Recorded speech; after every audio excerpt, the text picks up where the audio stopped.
എല്ലാവർക്കും നമസ്കാരം.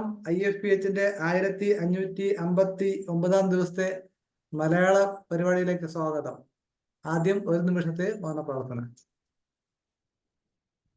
നന്ദി. നമ്മുടെ ഇന്നത്തെ അതിഥി doctor Narayana Pandala, MSc, LLB, MBA, PhD, assistant professor, Marian arts and science college, Thiruvananthapuram, business and law consultant. ഇതുകൂടാതെ ലീഗൽ സർവീസ് സൊസൈറ്റിയുടെ സെക്രട്ടറി കൂടിയായിരുന്നു നാരായണ പണ്ടാല സാർ. ഇന്നത്തെ വിഷയം ഭരണഘടനയും ആരോഗ്യ പരിപാലനവും. ഒന്നാം ഭാഗം കഴിഞ്ഞ ദിവസം നമ്മൾ പറഞ്ഞിരുന്നു. ഭരണഘടനാ ദിനം പ്രമാണിച്ച് ഇന്ന് രണ്ടാം ഭാഗമാണ്. അപ്പോൾ മെഡിക്കൽ നിയമങ്ങൾ എത്രത്തോളം ആവശ്യമാണ്, പ്രായോഗികമാണ്, അതിൽ ശ്രദ്ധിക്കേണ്ട കാര്യങ്ങൾ, അറിഞ്ഞിരിക്കേണ്ട കാര്യങ്ങൾ, തീർച്ചയായിട്ടും കൺസ്യൂമർ പ്രൊട്ടക്ഷൻ ലോ ഉൾപ്പെടെയുള്ളത് ബാധിക്കുന്ന കാര്യങ്ങളാണ്. ഇതിനെക്കുറിച്ച് പറയാൻ ഏറ്റവും പരിണതപ്രജ്ഞനായ ഒരാളിനെ തന്നെ ഭാഗ്യത്തിന് നമുക്ക് കിട്ടിയിട്ടുണ്ട്. അത് നാരായണ പണ്ടാല സാറാണ്. നാരായണ പണ്ടാല സാറിന് എല്ലാവിധ ബഹുമാനത്തോടെയും ആദരവോടെയും ഈ പരിപാടിയിലേക്ക് സ്വാഗതം ചെയ്യുന്നു. നമസ്കാരം സർ. എല്ലാവർക്കും വിനീതമായ നമസ്കാരം.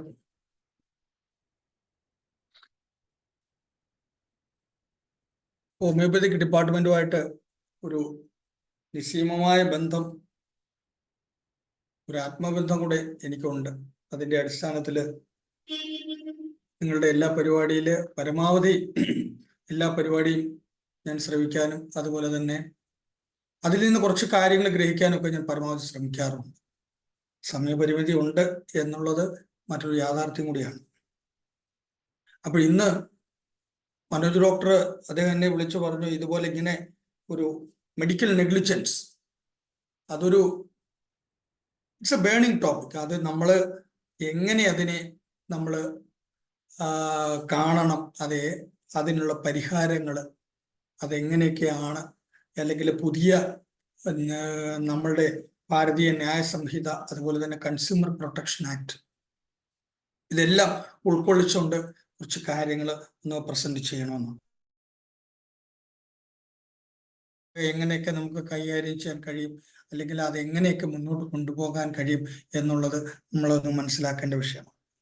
നമുക്ക് ആദ്യം നമ്മുടെ കോൺസ്റ്റിറ്റ്യൂഷനെ കുറിച്ച് തന്നെ ഒരു ബ്രീഫ് ഇതുമായിട്ട് ബന്ധപ്പെട്ട് ഞാനൊന്ന് പറയാം.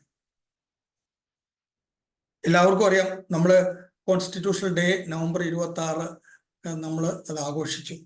അല്ലെങ്കിൽ നമ്മൾ അതിനെക്കുറിച്ച് വളരെ വിശദമായിട്ട് ബഹുമാനപ്പെട്ട കൃഷ്ണകുമാർ സാറ് അതുപോലുള്ളവരൊക്കെ വന്ന് കുറെ കാര്യങ്ങൾ നിങ്ങളുടെ മുമ്പിൽ പറഞ്ഞു. അപ്പൊ ഈ കോൺസ്റ്റിറ്റ്യൂഷനിൽ ഒരു കാര്യം പറയുന്നുണ്ട്, നമ്മൾക്ക് ചില അവകാശം, എല്ലാവരും നമ്മളുടെ അവകാശങ്ങളെ കുറിച്ച് ബോധവാന്മാരാണോ എന്ന് ചോദിച്ചു കഴിഞ്ഞാൽ അല്ല, ടു ആൻ എക്സ്റ്റെൻഡ് അല്ല എന്ന് തന്നെ പറയേണ്ടിയിരിക്കുകയാണ്. അപ്പൊ നമ്മൾ ബോധവാന്മാരാകണം. അപ്പൊ അവിടെയാണ് ഈ അവയർനെസ്സിനുള്ള ഏറ്റവും വലിയൊരു പ്രാധാന്യം ഉള്ളത് എന്ന് മനസ്സിലാക്കുന്നത്. ഇപ്പൊ എന്നെ സംബന്ധിച്ച് പറയുമ്പോൾ ഞാൻ ബേസിക്കലി ഞാൻ മാത്തമാറ്റിക്സ് പഠിച്ച ഒരു മനുഷ്യനാണ്. അതിനുശേഷമാണ് നിയമവും മാനേജ്മെന്റും ഒക്കെ പഠിച്ചത്. പക്ഷെ മെഡിക്കൽ ടെർമിനോളജീസ് അല്ലെങ്കിൽ മെഡിക്കൽ, ഇപ്പോൾ തന്നെ ഞാൻ ഒരു മാഡം കുറെ കാര്യങ്ങൾ പറയുന്നത് കേട്ടു. വാസ്തവത്തിൽ ഒരുപാട് കൺസ്ട്രക്റ്റീവായ കാര്യങ്ങളാണ് മാഡം പറഞ്ഞത്. നമ്മളെല്ലാവരും അറിഞ്ഞിരിക്കണം. ഇന്ന് നമ്മുടെ ഇവിടെയുള്ള ഈ ന്യൂ ജനറേഷന് ഏറ്റവും കൂടുതൽ അറിഞ്ഞിരിക്കേണ്ട ഒരു കാര്യമാണ് ഇന്ന് മാഡം ഇവിടെ പ്രസന്റ് ചെയ്തതെന്ന് ഞാൻ മനസ്സിലാക്കും. അപ്പൊ ഇതിലെ കുറച്ച് ചെറുപ്പക്കാരെ കൂടെ നമ്മൾ ഇതിനകത്ത് എങ്ങനെയെങ്കിലും അട്രാക്ട് ചെയ്യണം, അല്ലെങ്കിൽ ചെറുപ്പക്കാരെ ഇതിനെ വളരെ കൺസ്ട്രക്റ്റീവായിട്ട് കാണണം എന്നുകൂടി ഞാൻ ഒരു റിക്വസ്റ്റ് ഉണ്ട്. ഞാൻ എന്നിട്ട് മാത്രമല്ല, ഞാൻ ഒരു സജഷനും കൂടെ ഞാൻ നമ്മളുടെ മനോജ് ഡോക്ടറോട് ഞാൻ പറയുകയുണ്ടായി. ഇത്രയും ഡോക്ടേഴ്സിൻ്റെ ഒരു വലിയ ഫ്രെറ്റേണിറ്റി ഉള്ളപ്പോൾ എന്തുകൊണ്ട് ഇതൊന്ന് രജിസ്റ്റർ ചെയ്തുകൂടാ? ഇതിൽ ഒരുപാട് കാര്യങ്ങൾ കൺസ്ട്രക്റ്റീവായിട്ട് ചെയ്യാൻ കഴിയും. അതിൻ്റെ ഫീസിബിലിറ്റി കൊണ്ടൊന്ന് ആലോചിക്കണം എന്നുകൂടി ഞാൻ ഒരു സജഷൻ, ഒരു ഹമ്പിൾ സജഷനായിട്ട് ഞാൻ പറഞ്ഞിരുന്നു. അത് ബഹുമാനപ്പെട്ട അംഗങ്ങൾ ഇതിലെ പാർട്ടിസിപ്പേറ്റ് ചെയ്യുന്നവർ അത് പരിഗണിക്കുമെന്ന് ഞാൻ വിശ്വസിക്കുകയാണ്. അതിൽ ഹോമിയോപ്പതിക് ഡോക്ടേഴ്സിന് എത്രയോ പേർക്ക് കൂടുതൽ അവസരങ്ങൾക്ക് കൂടി വഴിതെളിക്കും എന്നുകൂടി ഞാൻ മനസ്സിലാക്കുകയാണ്. ഇനി ഞാൻ വന്ന സബ്ജക്റ്റിലേക്ക് കടക്കുകയാണ്. നമുക്ക് ചില അവകാശങ്ങൾ തന്നിട്ടുണ്ട്, ഒരുപാട് അവകാശങ്ങൾ തന്നിട്ടുണ്ട്. ഫ്രീഡം ഓഫ് സ്പീച്ച്, തന്നിരിക്കുന്നത്. ഇപ്പൊ നമുക്ക് സംസാരിക്കാൻ, നമുക്ക് കാര്യങ്ങൾ പറയാനുള്ള അവകാശങ്ങൾ തന്നിട്ടുണ്ട്. ഇന്ത്യയിൽ ഇങ്ങേയറ്റം മുതൽ അങ്ങേയറ്റം വരെ നമ്മൾക്ക് സഞ്ചരിക്കാനുള്ള അവകാശം തന്നിട്ടുണ്ട്. അതുപോലെ തന്നെ നമ്മൾക്ക് ഭൂമി വാങ്ങുന്നതിന് അല്ലെങ്കിൽ വിൽക്കുന്നതിനുള്ള അവകാശം തന്നിട്ടുണ്ട്. വിദ്യാഭ്യാസം ഒരു അവകാശമായിട്ടുണ്ട്. വോട്ടവകാശം എന്നാണ് പറയുന്നത്. 18 വയസ്സ് കഴിഞ്ഞവർക്ക് വോട്ടവകാശമുണ്ട്. അതുപോലെ തന്നെ സ്ത്രീകൾക്ക് 18 വയസ്സും പുരുഷനും 21 വയസ്സും കഴിഞ്ഞു കഴിഞ്ഞാൽ വിവാഹം അതും അവർക്ക് അവകാശമാണ്. യാതൊരു സംശയവും വേണ്ട. അപ്പൊ ഒരുപാട് അവകാശങ്ങൾ, നമുക്ക് ഇഷ്ടമുള്ള മതത്തിൽ വിശ്വസിക്കാനുള്ള അവകാശം തന്നിട്ടുണ്ട്. അപ്പൊ ഇതുപോലെ അവകാശങ്ങൾ അതുപോലെ തന്നെ നമ്മൾ ഒരു കാര്യം കൂടെ മനസ്സിലാക്കണം, സേവനം അവകാശമാണ്. പക്ഷേ ഹെൽത്ത്, റൈറ്റ് ടു ഹെൽത്ത്, അത് അവകാശമാണോ? ഒരു ക്വസ്റ്റ്യനാണ്. അപ്പൊ അവിടെയാണ് ആർട്ടിക്കിൾ 21 പ്രാധാന്യം ഉള്ളത് എന്ന് പറയുന്നത്. ആർട്ടിക്കിൾ 21 ജീവിക്കാനുള്ള അവകാശം. ഒരു മനുഷ്യൻ ജീവിക്കണമെങ്കിൽ ആരോഗ്യപൂർണമായിട്ട് ജീവിക്കാം, നല്ല വസ്ത്രം ധരിക്കണം, നല്ല ഭക്ഷണം വേണം, നല്ല വായു വേണം, നല്ല ജലം വേണം, അതുപോലെ തന്നെ മെഡിക്കൽ കെയർ. ഇവിടെ തന്നെ അത് പറയുമ്പോൾ ചില കോൺട്രവേഴ്സീസ് ഉണ്ട്. ഇപ്പൊ എനിക്ക് ഇഷ്ടമുള്ള സിസ്റ്റത്തിനെ തിരഞ്ഞെടുക്കാനുള്ള അവകാശം എനിക്കുണ്ടോ? And give me a question to you. എനിക്ക് ഇഷ്ടമുള്ള സിസ്റ്റം. അപ്പൊ ഞാൻ പറയാം, ഇപ്പം ഈ കേരള സംസ്ഥാനത്തിൽ ഒരുപാട് ഡോക്ടേഴ്സിന്റെ ലീഗൽ അഡ്വൈസ് ഞാൻ കൊടുക്കുന്നുണ്ട്. പല സ്ട്രീമിലുള്ളവർക്കും ഉണ്ട്. മിക്കവാറും കേരളത്തിലെ എല്ലാ മെഡിക്കൽ കോളേജസിനും ഡോക്ടേഴ്സ് പല ആവശ്യങ്ങൾക്ക് എന്നെ സമീപിക്കാറുണ്ട്. പക്ഷെ ഞാൻ കൂടുതൽ ഡിപ്പെൻഡ് ചെയ്യുന്നത്, ഞാൻ പറയാമല്ലോ, ഹോമിയോപ്പത്തിക് സ്ട്രീം അല്ലെങ്കിൽ ആ സിസ്റ്റത്തിനോട് എനിക്ക് I have got profound faith. എനിക്ക് അതിൽ വിശ്വാസം കൂടുതലുണ്ട്. അത് ഡ്യൂ ടു വേരിയസ് റീസൺസ്. അപ്പൊ അവിടെ ഞാൻ മനസ്സിലാക്കിയ ഒരു കാര്യം എന്ന് പറയുന്നത്, രോഗിയെ അല്ല ചികിത്സിക്കുന്ന, രോഗത്തിനെയാണ് ചികിത്സിക്കുന്നത്. അതാണ് ആ വ്യത്യാസം എന്ന് പറയുന്നത്. അവിടെയാണ് നമ്മളുടെ ഈ മെഡിക്കൽ നെഗ്ലിജൻസിന് ഒരു പ്രാധാന്യം ഉണ്ട് എന്ന് പറയുന്നത്. അത് ഒരു കോൺട്രാക്ട് ആക്ട്, ഇന്ത്യൻ കോൺട്രാക്ട് ആക്ടുമായിട്ടൊരു ബന്ധമുണ്ട്. നമ്മളെല്ലാം കോൺട്രാക്ട് കേട്ടിട്ടുണ്ട്. കോൺട്രാക്ട് എന്ന് പറഞ്ഞാൽ it is legally enforceable by law ആണ്. ഇപ്പൊ നമ്മളിപ്പം പലതും പറയുന്നുണ്ട്. ഈ കോൺട്രാക്ട് എന്ന് പറയുമ്പോൾ വളരെ ഒരു ലാഘവ ബുദ്ധിയോടെ കാണുന്നു.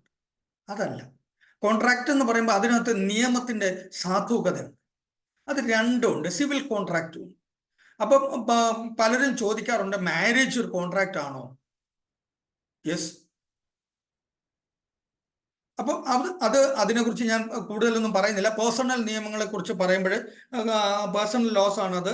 അവിടെ ചില ചെറിയ വ്യത്യാസങ്ങളുണ്ട്. കാരണം ശരീഅത്ത് ലോയുമായിട്ട് ബന്ധപ്പെട്ട് നിയമങ്ങൾക്ക് ഒരു ചെറിയ മാറ്റമുണ്ട്. അതിനെക്കുറിച്ച് ഞാനിപ്പോൾ വിശദമായിട്ട് ഞാൻ പറയുന്നില്ല. അപ്പൊ പക്ഷേ ഈ റൈറ്റ് ടു ഹെൽത്ത്, അത് നമ്മുടെ ബഹുമാനപ്പെട്ട സുപ്രീം കോടതിയും അത് വളരെ എംഫസിസ് ചെയ്തിട്ടുണ്ട്.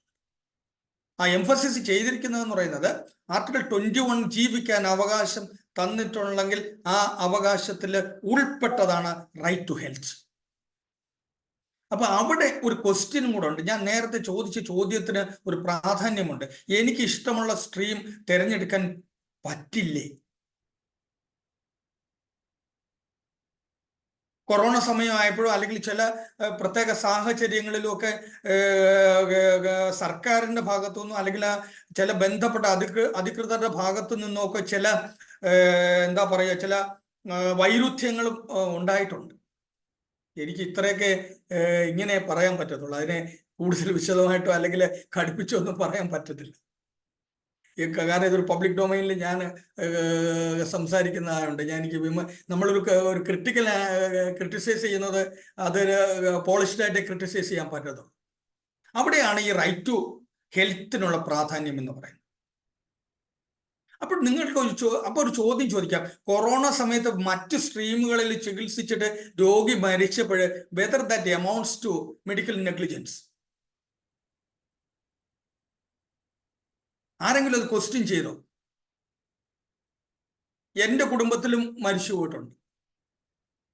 എൻ്റെ സഹോദരന്റെ ഭാര്യ അവര് ഒരു ഉല്ലാസയാത്രയ്ക്ക് പോയപ്പം പെട്ടെന്ന് വൊമിറ്റ് ചെയ്യണമെന്ന് പറഞ്ഞ് കാറിൽ നിന്ന് ഇറങ്ങി വീണ് മരിക്കുക ചെയ്തത്. 52 വയസ്സ്.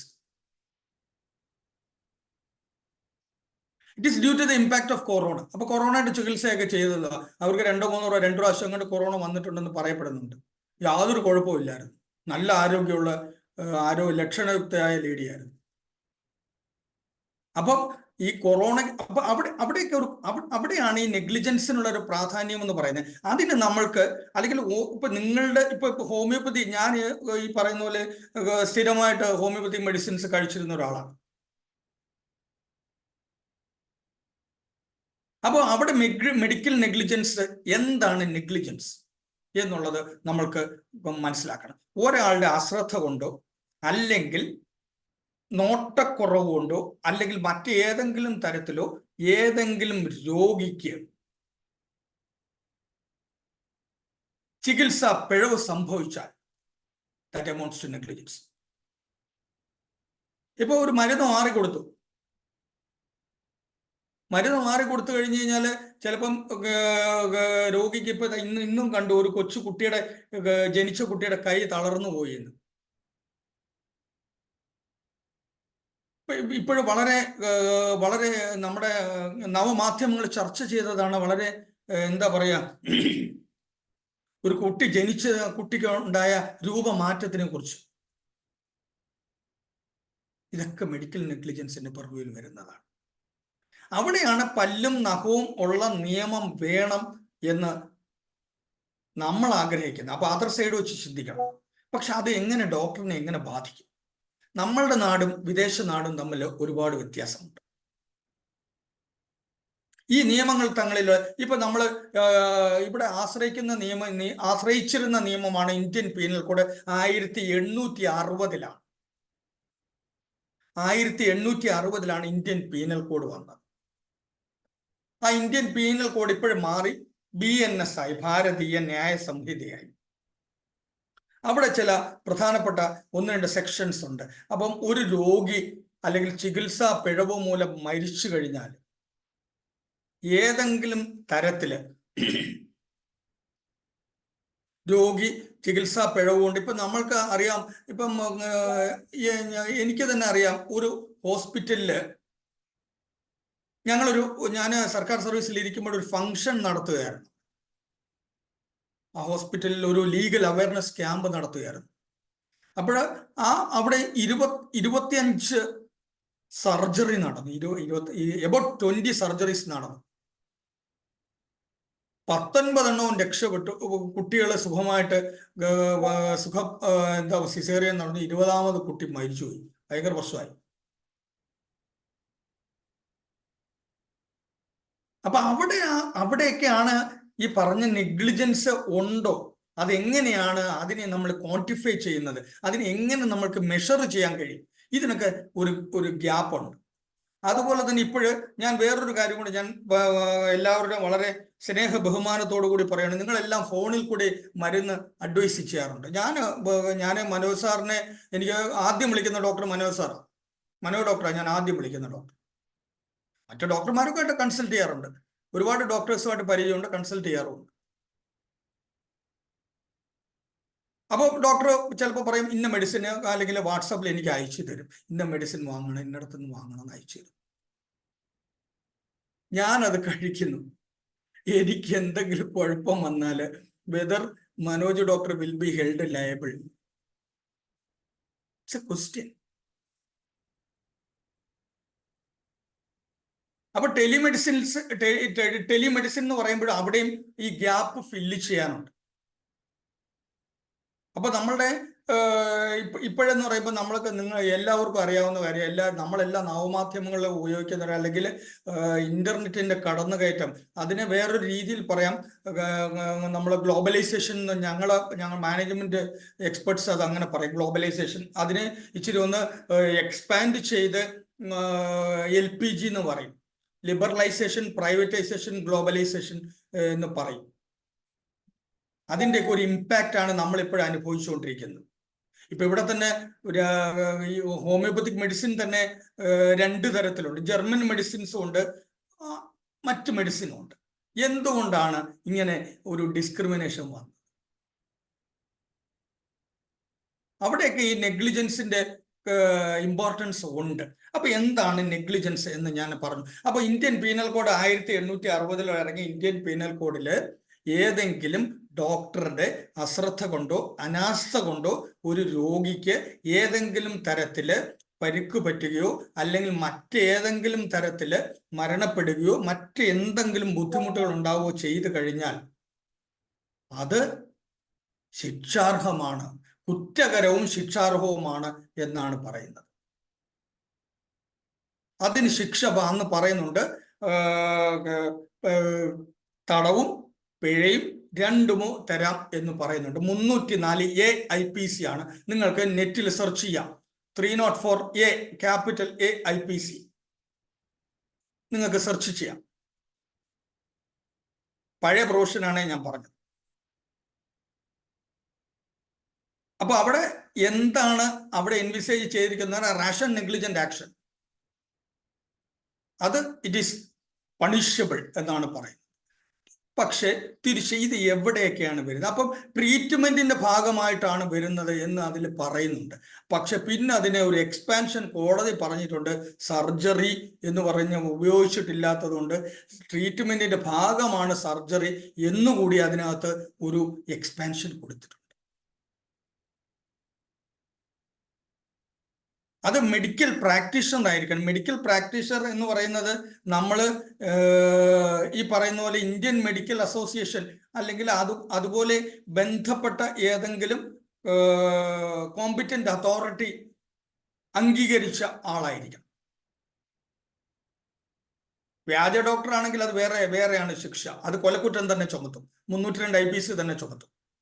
302 IPC culpable homicide amount to murder, അതിന് ക്യാപിറ്റൽ പണിഷ്മെന്റ് ആണ്. ക്യാപിറ്റൽ പണിഷ്മെന്റ് എന്ന് പറഞ്ഞാൽ വേണമെങ്കിൽ ഡെത്ത് പെനാൽറ്റി വരെ വേണമെങ്കിൽ അവാർഡ് ചെയ്യാം. അത് വേറെയാണ് വ്യാജ ഡോക്ടർ ചെയ്തു കഴിഞ്ഞു. അപ്പം അവിടെ ഞാൻ ഒരു കാര്യം പറഞ്ഞു, കോൺട്രാക്ട് ആക്ട് പറഞ്ഞു. കോൺട്രാക്ട് ആക്ടിലെ പ്രധാനപ്പെട്ട 2-3 കാര്യങ്ങൾ പറയാൻ. ഒരു കൺസിഡറേഷൻ ഉണ്ടാവണം. ഒരു രോഗി നിങ്ങളുടെ മുമ്പിൽ വരുമ്പോൾ, ഒരു രോഗവുമായിട്ട് വരുമ്പോൾ ആദ്യം ഒരു കൺസിഡറേഷൻ കൊടുക്കണം എന്ന് പറയും. ഇപ്പൊ നിങ്ങൾക്ക് കൺസിഡറേഷൻ എന്നുള്ളത് it's something that is related with contract act. Consideration എന്ന് പറഞ്ഞാൽ സംതിങ് ഇൻ റിട്ടേൺ എന്നാണ് അതിൽ പറയുന്നത്. Something in return. അപ്പൊ നിങ്ങളുടെ മുമ്പിൽ ഒരു രോഗി വരുന്നു, ആ രോഗിക്ക് കൊടുക്കേണ്ട കൺസിഡറേഷൻ. ഇപ്പം ഒരു കാര്യമുണ്ട്, ഇപ്പം ഒരു മരുന്ന് തന്നു കഴിഞ്ഞാൽ നാളെ തന്നെ അസുഖം ഭേദമാവണമെന്നില്ല. പക്ഷെ ആ കൺസിഡറേഷൻ ഉണ്ടാവണം. It is connected. അപ്പൊ അവിടെ ഒരു കോൺട്രാക്ട് എന്ന് പറയുമ്പോൾ 2 കാര്യമുണ്ട്. അവിടെ ഒരു വില്ലിങ്നെസ് വരുന്നുണ്ട്. ഞാൻ ഈ സ്ട്രീം മെഡിസിൻസ് കഴിക്കാൻ വില്ലിങ്നെസ് ആണ്, വില്ലിങ് ആണ്. അതുകൊണ്ട് തന്നെയാണ് ഈ സ്ട്രീമിനെ ഞാൻ സമീപിച്ചത്. അപ്പോൾ അവിടെ പിന്നെ വരുന്ന ഓഫറും വരുന്നുണ്ട്, അക്സെപ്റ്റൻസ് വരുന്നുണ്ട്. ഓഫർ ആൻഡ് അക്സെപ്റ്റൻസും വരുന്നുണ്ട്. അപ്പൊ ഇതെല്ലാം നമ്മൾ കൺസിഡറേഷന്റെ ഭാഗമായിട്ടുള്ളതാണ്. ഇനി ഞാൻ വേറൊരു കാര്യം കൂടെ പറയാം. അപ്പം ഇനി ഈ മറ്റൊരു കാര്യം കൂടെ പറയുന്നുണ്ട്. ഈ നിങ്ങൾ അല്ലെങ്കിൽ ഒരു ഡോക്ടർ ഒരു രോഗി സമീപിക്കുമ്പോൾ ആ രോഗി ഒരു കൺസ്യൂമർ.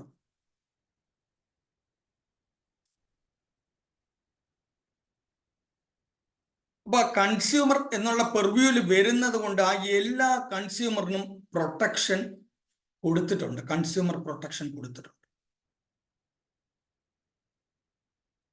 പണ്ട് കാലത്ത് MRTP ആക്ട് എന്നൊരു ആക്ട് ഉണ്ടായിരുന്നു.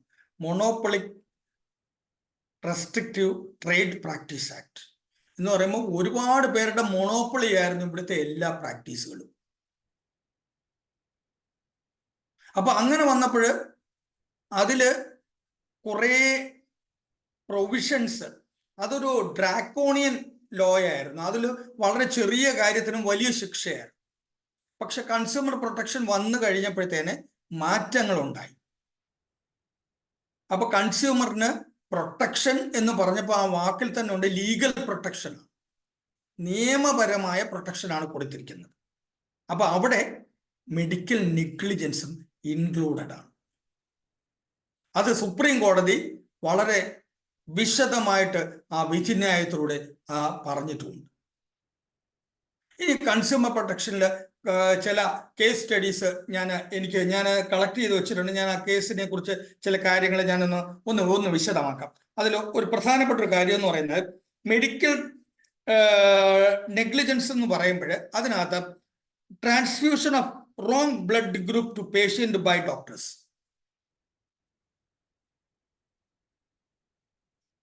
ഇപ്പൊ എൻ്റെ ബ്ലഡ് ഗ്രൂപ്പ് ബി പോസിറ്റീവാണ്. അപ്പൊ എൻ്റെ ബ്ലഡ് ഗ്രൂപ്പിന് അപ്പം യൂണിവേഴ്സൽ ഡോണർ അല്ലെങ്കിൽ വേറെ ബ്ലഡ് മാച്ച് ചെയ്യത്തില്ല. അപ്പൊ എനിക്ക് ബ്ലഡ് തരുമ്പം ബി പോസിറ്റീവ് തന്നെ പറ്റത്തുള്ളൂ. അപ്പൊ എനിക്ക് ബി പോസിറ്റീവ് ബ്ലഡിന് പകരം വേറൊരു ബ്ലഡാണ് തരുന്നതെങ്കിൽ അതിൻ്റെ കോൺസിക്വൻസ് എന്താണെന്ന് പറഞ്ഞു തരാൻ എനിക്ക് അറിയത്തില്ല, നിങ്ങൾക്ക് അറിയത്തുള്ളൂ. ഞാൻ അതിൻ്റെ ലീഗൽ പ്രൊവിഷൻ മാത്രമേ അറിയത്തുള്ളൂ. That amounts to medical negligence. ആ ഡോക്ടറെ ശിക്ഷിച്ചിട്ടുണ്ട്. ആ ഡോക്ടറെ ശിക്ഷിച്ചതെന്ന് മാത്രമല്ല, ഈ പറയുന്നത് ഹീമോഗ്ലോബിൻ്റെ അളവിൽ വ്യത്യാസം വരാം, ഈ മറ്റ് എന്താ പറയുന്നത് ചില ഹൃദയ സംബന്ധമായ പ്രശ്നങ്ങൾ വരാം, മറ്റ് എന്തെങ്കിലുമൊക്കെ അഫക്റ്റ് ചെയ്ത് ജീവഹാനി തന്നെ സംഭവിക്കാം. ഇപ്പം അവിടെ പിന്നെ ഒരു ക്വസ്റ്റ്യൻ ഉണ്ട്. ഇപ്പം നമ്മൾക്കെല്ലാം പറ്റുന്ന ഒരു കാര്യം കൂടാണ് അത്. ഞാൻ ഇവിടെ വളരെ വിശദമായിട്ട് പറയുന്നുണ്ട്. നമ്മളെല്ലാം കാറ് കൊണ്ട് ചെല്ലുമ്പോൾ ചിലപ്പോൾ ഡീസലിന് പകരം പെട്രോൾ അടിച്ചു തരും, പെട്രോളിന് പകരം ചിലപ്പോൾ ഡീസൽ അടിച്ചു തരും. പക്ഷെ അതിനകത്ത് കംപ്ലൈ ചെയ്യേണ്ട ഫോർമാലിറ്റീസ് നമ്മൾ കംപ്ലൈ ചെയ്യാറില്ല. അത് കാരണം പല കേസുകളും തള്ളിപ്പോകുന്നുണ്ട്. അവിടെ ചില ഫോർമാലിറ്റീസ് എന്ന് പറയുന്ന പോലെ ഇവിടെ ഫോർമാലിറ്റീസ് കംപ്ലൈ ചെയ്യണം. നമ്മൾ ഏതിനും ഒരു പ്രൊസീജിയർ ഉണ്ട്. ആ പ്രൊസീജിയർ ലാക്സിറ്റി ഒരു ലാക്വിനെ വന്നു കഴിഞ്ഞാൽ ബെനിഫിറ്റ് ഓഫ് ഡൗട്ട് കൂടും. ആ ബെനിഫിറ്റ് ഓഫ് ഡൗട്ട് എന്ന് പറയുന്നത് വിക്ടിമിനല്ല കിട്ടുന്നത്, ഓപ്പോസിറ്റ് സൈഡിനാണ് കിട്ടുന്നത്. അത് നമ്മൾ എപ്പോഴും മനസ്സിലാക്കണം. അപ്പൊ ഇപ്പൊ നിങ്ങൾ തന്നെ പറയും, ചിലപ്പം നമ്മുടെ നാട്ടിലെ പ്രമാദമായ ഒരു കേസ് ഉണ്ടായിരുന്നു. ഒരു പേര് പറയാമോ എന്ന് അറിയത്തില്ല, ഗോവിന്ദച്ചാമിയുടെ ഒരു കേസ്. ആ കേസിൽ പലരും പറഞ്ഞു അവനെ എന്തുകൊണ്ട് തൂക്കി കൊന്നില്ല എന്ന് ചോദിച്ചു. അപ്പൊ എന്നോടൊരിക്കൽ ചോദിച്ചപ്പോൾ സാറ് നിയമമൊക്കെ പഠിച്ച ആളാന്നല്ലോ, സാറ് അഭിപ്രായം എന്താ? ഞാൻ പറഞ്ഞു ജുഡീഷ്യൽ ഓഫീസർ ഞാനാന്നല്ലേ, ഞാൻ അവനെ തൂക്കിക്കൊണ്ടില്ലെന്ന്, തൂക്കിക്കൊല്ലാൻ വിധിക്കത്തില്ലെന്ന്. നമ്മുടെ പെർസെപ്ഷൻ അല്ല നിയമം എന്ന് പറയുന്നത്. അവിടെയാണ് ഈ പറഞ്ഞ മെഡിക്കൽ നെഗ്ലിജൻസിന്റെ പ്രാധാന്യം. അപ്പം ബ്ലഡ് മാറിക്കൊടുത്തു. ഇപ്പം റീസെന്റ്ലി തന്നെ നമ്മൾ കണ്ട കാര്യമാണ്, കത്രിയ വയറ്റിനകത്തായി അല്ലെങ്കിൽ പഞ്ഞി വയറ്റിനകത്തായി ചില എന്താ പറയുക ഓപ്പറേഷനുമായിട്ട് ബന്ധപ്പെട്ട ചില പാർട്സ് വയറ്റിൽ അല്ലെങ്കിൽ അതിന് സക്സസ് ആയില്ല. അതൊക്കെ അത് ഈ നെഗ്ലിജൻസിന്റെ പർവ്വയിൽ വരും.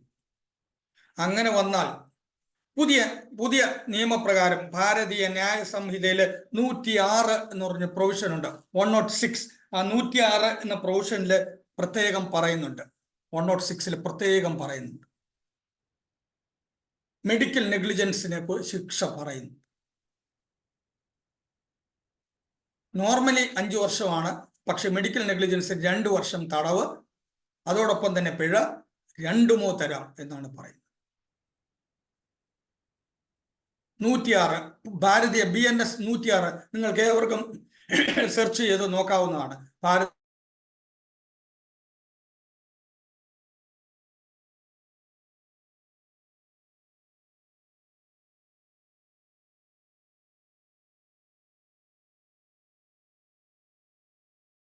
പറഞ്ഞത് കൺസിഡറേഷൻ പറഞ്ഞത്. ആ കൺസിഡറേഷൻ ഉണ്ടെങ്കിൽ ഇത് സംഭവിക്കത്തില്ല. ഈ റീസെന്റ്ലി മറ്റൊരു കേസ് സ്റ്റഡിയിൽ പറഞ്ഞൊരു കാര്യം എന്ന് പറഞ്ഞാൽ ഒരു സ്ത്രീക്ക് യൂട്രസ് റിമൂവ് ചെയ്യേണ്ടി വന്നു. ഒരു ഡോക്ടറുടെ അനാസ്ഥ ഉണ്ട്. വളരെ ലാഘവബുദ്ധിയോടെയാണ് കാണുന്നത്. അപ്പോൾ അവിടെ കോടതി കണ്ടെത്തിയെന്ന് പറഞ്ഞാൽ ഏറ്റവും കൂടുതൽ റിപ്രൊഡക്റ്റീവ് ഓർഗനാണ് യൂട്രസ് എന്ന് പറയുന്നത്. ആ യൂട്രസ് ഒരു സ്ത്രീക്ക് നഷ്ടപ്പെടുക എന്ന് പറയുന്നത് ഒരു ഭീമമായ നഷ്ടമാണ്, ഭീമമായ പിഴയാണ് അതിൽ കൊടുത്തത്. അവിടെ മെഡിക്കൽ നെഗ്ലിജൻസിന്റെ കൺസ്യൂമർ പ്രൊട്ടക്ഷൻ ആക്ടിന്റെ റിലവന്റ് പ്രൊവിഷൻസ് ആണ് ഇൻവോക്ക് ചെയ്തത്. അപ്പൊ ഒന്ന് മനസ്സിലാക്കണം. അപ്പോൾ അവിടെ എന്താണ് നെഗ്ലിജൻസ് ഉണ്ടാവാതിരിക്കാൻ നമ്മൾ what are the measures to be initiated, അല്ലെങ്കിൽ എന്തൊക്കെ പ്രിക്കോഷൻസ് എടുക്കണം, അല്ലെങ്കിൽ എന്താണ് ഇത് ഒഴിവാക്കാൻ നമ്മൾക്ക് ചെയ്യാവുന്നത് എന്നുള്ളതാണ്. അവിടെയാണ് ഞാൻ ഒറ്റ വാക്കിൽ പറഞ്ഞത് കൺസിഡറേഷൻ. ആ കൺസിഡറേഷൻ അത്യാവശ്യം. ആ കൺസിഡറേഷനിലൂടെ മാത്രമേ അപ്പോൾ ഒരു രോഗി അപ്പം ഇനിയും അവിടെ ഒരു പ്രശ്നമുണ്ട്. നിങ്ങൾ കൊടുക്കുന്ന ട്രീറ്റ്മെന്റ് എന്താണ് എന്ന് രോഗിക്ക് അറിയാനുള്ള അവകാശമുണ്ട്. നമ്മൾ കൊടുക്കുന്ന മരുന്ന് എന്താണെന്നും അവർക്ക് അറിയാനുള്ള അവകാശം. ഈ അവകാശത്തെ നമുക്ക് ഹനിക്കാൻ പറ്റത്തില്ല. അപ്പൊ അവിടെ അത് ചെയ്തില്ലെങ്കിൽ ഇപ്പോൾ ഒരു ഇന്ന സർജറി ചെയ്യാൻ പോവാണ്, അല്ലെങ്കിൽ ഇന്ന ട്രീറ്റ്മെന്റ് ആണ് ചെയ്യാൻ പോകുന്നത്, അല്ലെങ്കിൽ ഇന്ന കാര്യമാണ് നിങ്ങൾക്ക് മെഡിസിൻ ആണ് നിങ്ങൾക്ക് തരാൻ പോകുന്നത്, അല്ലെങ്കിൽ ഇന്ന സ്റ്റിറോയിഡ് ആണ് നിങ്ങൾക്ക് തരാൻ പോകുന്നത്, അത് രോഗിയുടെ അവകാശമാണ്. അത് പറയാതെ ഈ രോഗിക്ക് എന്തെങ്കിലും സംഭവിച്ചു പോയാൽ that also amounts to medical negligence. അപ്പൊ അതും ഇവിടെ വളരെ പ്രാധാന്യം അർഹിക്കുന്ന ഒരു കാര്യമാണ്. അങ്ങനെ ഒരു കേസ് സ്റ്റഡിയും നമ്മുടെ കയ്യിലുണ്ട്. ഇനി മറ്റൊരു കാര്യം കൂടെ. ഇനി ഈ മെഡിക്കൽ നെഗ്ലിജൻസും ക്രിമിനൽ നെഗ്ലിജൻസും തമ്മിലുള്ള ഡിസ്ക്രിമിനേഷൻ കോടതി വളരെ വ്യക്തമായിട്ട് വിശദീകരിച്ചിട്ടുണ്ട്. മെഡിക്കൽ നെഗ്ലിജൻസും അത് Kusum Sharma versus Batra hospital and medical research centre, അതിനാണ് സുപ്രീം കോടതി വളരെ പ്രധാനമായിട്ടും പറഞ്ഞിരിക്കുന്നത്. സുപ്രീം കോടതി അതിനകത്ത് വളരെ വ്യക്തമായിട്ട് പറഞ്ഞിട്ടുണ്ട് ആ കേസ് സ്റ്റഡിയിൽ. അതൊരു മെഡിക്കൽ നെഗ്ലിജൻസ് ചിലത് ക്രിമിനൽ നെഗ്ലിജൻസ് ആയിട്ട് മാറുന്നുണ്ട്. ജസ്റ്റ് ഫോർ ആൻ എക്സാമ്പിൾ, ഞാനൊരു എക്സാമ്പിൾ പറയാം. ഇപ്പൊ ഒരു സ്ത്രീക്ക് ഒരു സർജറി നടത്തിയപ്പം ഒരു കിഡ്നി ഓപ്പറേറ്റ് ചെയ്ത് മാറ്റി, അത് മറ്റാർക്കെങ്കിലും കൊടുക്കുകയോ മറ്റേതെങ്കിലും തരത്തിൽ അവർക്ക് നഷ്ടപ്പെടുകയോ ചെയ്ത് കഴിഞ്ഞാൽ that amounts to criminal negligence. അതിന് എൻഹാൻസ്ഡ് പണിഷ്മെന്റ് കൊടുക്കാം എന്ന് വരെയാണ് സുപ്രീം കോടതി പറയുന്നത്.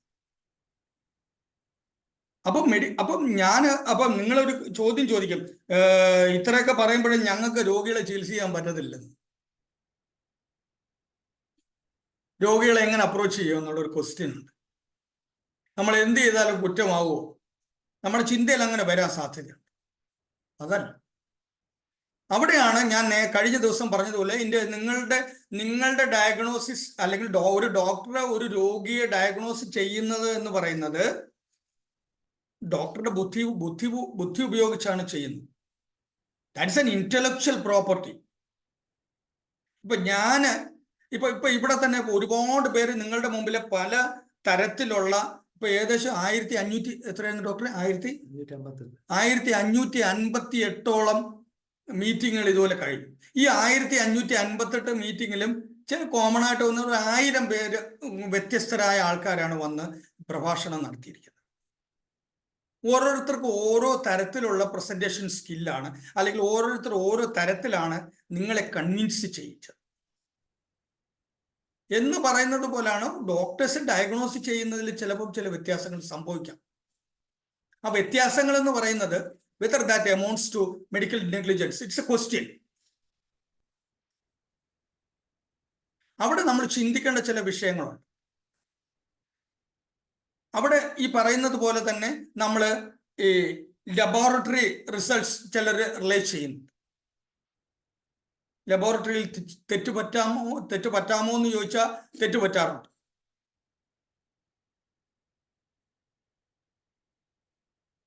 അത് എനിക്ക് പേഴ്സണലി അറിയാവുന്ന ഒരു കാര്യമാണ്. ഞാനത് പേഴ്സണലി ഈ ഫ്രട്ടേണിറ്റി എടുത്ത് എനിക്ക് റിവീൽ ചെയ്യുന്നതിന് മടിയില്ല. ഒരിക്കൽ ഈ കൊളസ്ട്രോൾ ചെക്ക് ചെയ്യാൻ പറഞ്ഞു. അപ്പം ഞാൻ രാവിലെ പോയി ചെക്ക് ചെയ്തപ്പോൾ 320 എൻ്റെ അടുത്ത് പറഞ്ഞു. അപ്പം ഞാൻ ഉടനെ ഡോക്ടറെ വിളിച്ചു പറഞ്ഞു, ഡോക്ടർ 320, സാർ കാര്യം ചെയ്യണം, കുഴപ്പമൊന്നുമില്ല, അടുത്ത് വേറൊരിടത്തോടൊന്ന് പോയി ചെക്ക് ചെയ്തിട്ട് റിസൾട്ട് പറയാം. അടുത്ത വേറൊരിടത്ത് ചെന്നപ്പോൾ പറഞ്ഞ് 215 ഉള്ളെന്ന് പറഞ്ഞു.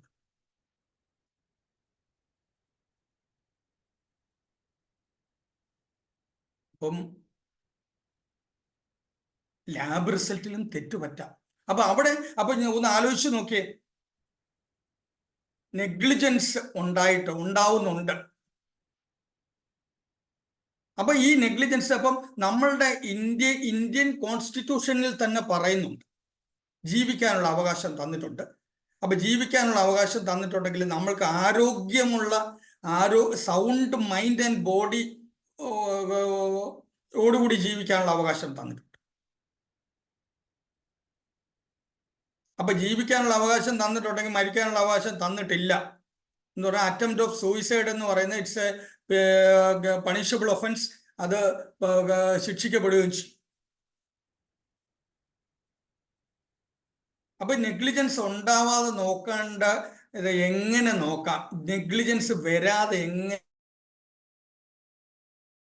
എങ്ങനെ രോഗിയെ ട്രീറ്റ് ചെയ്യാം എന്നതാണ് നമ്മളുടെ ഏറ്റവും വലിയൊരു എന്താ പറയുക, ഒരു ചലഞ്ചും കൂടെ ആണത്.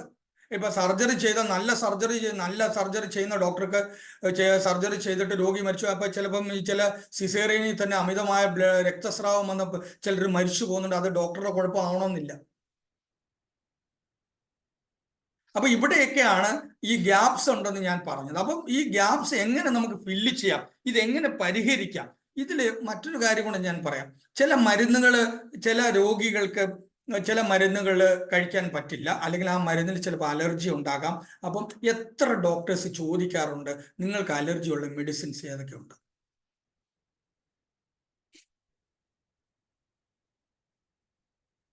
അവിടെ ഈ അലർജി ഇപ്പൊ എനിക്ക് എൻ്റെ വീട്ടിൽ തന്നെ അലർജി ഉള്ളവരുണ്ട്. ചില മെഡിസിൻസ് എല്ലാം അലർജിയാണ്. അപ്പൊ ഞാൻ എപ്പോഴും ഇത് പറയും ആശുപത്രി പോവാ ഡോക്ടറെ കാണാൻ പോകുന്ന പറയുമ്പോഴേ പറയും ആ അലർജിയുടെ ചിറ്റ് കയ്യിൽ വെച്ചേക്കണേ. ഏതൊക്കെ മെഡിസിൻസ് അലർജി എന്നുള്ളത് അവർക്ക് അറിയണം. ഒരു മെഡിസിൻസ് കുറിക്കുമ്പോൾ ചിലപ്പം നല്ല തിരക്കുള്ള ആശുപത്രിയിലായിരിക്കും പോകുന്നത്, തിരക്കുള്ള ഡോക്ടറായിരിക്കാം. അദ്ദേഹത്തിന് ചിലപ്പോൾ ഇതൊന്നും ചോദിക്കാനുള്ള സമയം ഉണ്ടായിരിക്കത്തില്ല. നിങ്ങൾ you have to reveal it voluntarily. അത് പറയണം, ഇന്ന മെഡിസിൻസ് എനിക്ക് അലർജി ആണെന്ന് പറയണം എന്ന് ഞാൻ പറഞ്ഞിട്ടുണ്ട്. അവിടെയാണ് ഈ നെഗ്ലിജൻസ്. അപ്പൊ അവിടെയും ഒരു ക്വസ്റ്റ്യൻ ഉണ്ട്. അപ്പം ഇനി തിരിച്ച് ഞാൻ പറയാം. അപ്പം ഏതെങ്കിലും ഡോക്ടർ ഒരു രോഗിക്ക് ഭേദമാകരുത് എന്ന് വിചാരിച്ച് ചികിത്സിക്കുമോ? ഒരിക്കലും ചികിത്സിക്കത്തില്ല. ഞാൻ കൊടുക്കുന്ന മരുന്ന് അല്ലെങ്കിൽ ഞാൻ എന്താണോ പ്രിസ്ക്രൈബ് ചെയ്യുന്നത്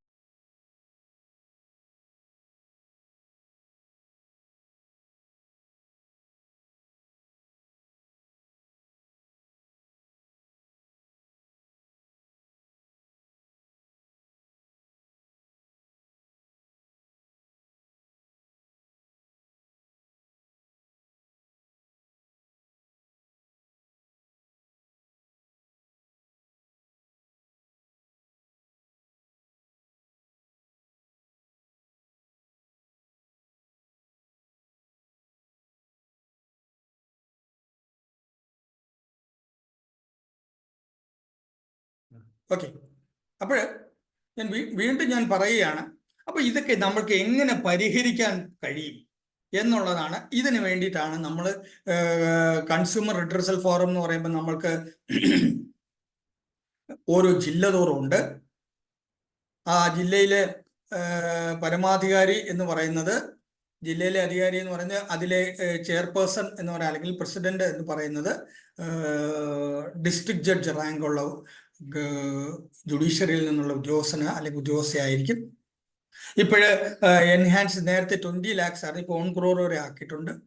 അതുപോലെ തന്നെ സ്റ്റേറ്റ് കമ്മീഷൻ ഉണ്ട്. സ്റ്റേറ്റ് കമ്മീഷനെ അതിൽ കൂടുതൽ എമൗണ്ട് കിട്ടുന്നതിന് വേണ്ടിയിട്ടാണ് ചെയ്യുന്നത്. കേസ് ഫയൽ ചെയ്യാൻ കഴിയും. അതുപോലെ തന്നെ ഇതിനെല്ലാം അപ്പീൽ നാഷണൽ കമ്മീഷനിൽ കൊടുക്കാൻ കഴിയും. പിന്നെ ഇതിനെല്ലാം പറയുമ്പോൾ ഞാൻ നേരത്തെ പറഞ്ഞതുപോലെ തന്നെ 106 ഭാരതീയ ന്യായ സംഹിത അല്ലെങ്കിൽ 304A എന്ന് പറയുന്നത് it's first class offence. First class offence എന്ന് പറഞ്ഞാൽ ഫസ്റ്റ് ക്ലാസ് കോടതിയാണ് അതിന് ജൂറിസ്ഡിക്ഷൻ ഉള്ളത്. അല്ലെങ്കിൽ ട്രയൽ നടക്കുന്നത് ഫസ്റ്റ് ക്ലാസ് കോടതിയിലാണ്, ജുഡീഷ്യൽ ഫസ്റ്റ് ക്ലാസ് മജിസ്ട്രേറ്റ് കോടതിയിലാണ് അവിടെ ട്രയൽ നടക്കുന്നത്. അപ്പൊ ആ ട്രയലില് കുറ്റക്കാരാ അത് പലതരത്തില് ഈ പറയുന്നത് പോലെ ട്രയലിന്റെ ഭാഗങ്ങളൊക്കെ നിങ്ങൾക്ക് പലർക്കും അറിയാം. സാക്ഷി വിസ്താരം, അല്ലെങ്കിൽ വേണ്ടപ്പെട്ട തെളിവുകൾ ഹാജരാക്കുക, അതുപോലെ തന്നെ ഇതുമായിട്ട് ബന്ധപ്പെട്ട ചില സർട്ടിഫിക്കറ്റ്സ്, അല്ലെങ്കിൽ മരിച്ചു പോയി കഴിഞ്ഞാൽ പോസ്റ്റ്മോർട്ടം സർട്ടിഫിക്കറ്റ്, അതിൽ കോസ് ഓഫ് ഡെത്ത് ഉണ്ടാകും, അതുപോലെ തന്നെ അക്പോർട്ട് റിപ്പോർട്ട് അല്ലെങ്കിൽ ഇൻക്വസ്റ്റ് റിപ്പോർട്ട് ഉണ്ടാവും. ഇതിനെയൊക്കെ ബേസ് ചെയ്താണ് സാക്ഷികളുടെ മൊഴിയും ബാക്കിയെല്ലാം കൂടെ കണക്ട് ചെയ്ത് കൺകോക്ട് ചെയ്താണ് എന്ത് ചെയ്യുന്നത്, അതിനകത്തൊരു വിധിന്യായം ഉണ്ടാകുന്നത്, കുറ്റക്കാരനാണെന്ന് കണ്ടെത്തുന്നത്. അപ്പൊ ഇതിൽ നിന്ന് ഞാൻ മനസ്സിലാക്കിയ ഒരു കാര്യം എന്ന് പറയുന്നത്, whenever you are treating a patient, അല്ലെങ്കിൽ whenever a patient is approaching before you, അവിടെ ചെയ്യേണ്ട കാര്യം എന്ന് പറയുന്നത്, നമ്മൾ 2-3 കാര്യങ്ങളുണ്ട്. ഒന്ന്, പേഷ്യന്റ് ഹിയറിംഗ് ആവശ്യമാണ്. 2, നമ്മൾ ഇപ്പൊ ഒരു പേഷ്യന്റ് നമ്മളെ സമീപിച്ചപ്പോൾ ആ പേഷ്യന്റിനെ നമ്മൾ ചികിത്സിക്കാൻ ആയി കഴിഞ്ഞപ്പോൾ മുതലേ നമ്മൾ ഒരു കോൺട്രാക്റ്റിൽ ഏർപ്പെട്ട് കഴിയും. 3, ഈ രോഗിയുടെ രോഗം ഭേദമാക്കണം എന്നുള്ള അവിടെയാണ് ആ കൺസിഡറേഷൻ വരുന്നത് എന്നുകൂടി മനസ്സിലാക്കും. ഇതാണ് ഇതിലുള്ള ഏറ്റവും പ്രധാനപ്പെട്ട കാര്യങ്ങൾ എന്ന് പറയുന്നത്. അപ്പൊ ഞാൻ ഇനിയിപ്പോൾ കുറച്ച് ചോദ്യങ്ങൾ ഈ ഡോക്ടേഴ്സിന്റെ ഭാഗത്ത് നിന്ന് ഞാൻ പ്രതീക്ഷിക്കുന്നുണ്ട്. അപ്പൊ ഞാൻ അതിനെ ഒരു ടിപ്പ് ഇട്ട് തന്നതാണ്. അപ്പൊ നിങ്ങളുടെ ഭാഗത്തു നിന്നുള്ള ക്വസ്റ്റ്യൻസ് വരട്ടെ, ആ ക്വസ്റ്റ്യൻസിനുള്ള മറുപടി ഞാൻ തരാം. അതായിരിക്കും ഇനിയുള്ള സമയത്തുള്ള നമുക്ക് അതിനായിട്ട് വിനിയോഗിക്കുകയും ചെയ്യും. ഡോക്ടർ പറഞ്ഞു. അപ്പോൾ എന്തെങ്കിലും സംശയങ്ങളുണ്ടെങ്കിൽ ദയവായിട്ട് ഹാൻഡ് റൈസ് ചെയ്യുക, സാറിന് ഉത്തരം തരുന്നതായിരിക്കും. ഒരുപാട് കാര്യങ്ങൾ വളരെ ആഴത്തിലാണ് പറഞ്ഞത്. ലതാ മനോഹർ ഡോക്ടറെ കണ്ടാൽ അറിയാം, ഡോക്ടർ ഇങ്ങനെ അന്തം വിട്ടിരിക്കുകയാണ്, ഇത് എന്തെല്ലാമാണ്. സലിങ്ങുവാ ഡോക്ടറെ,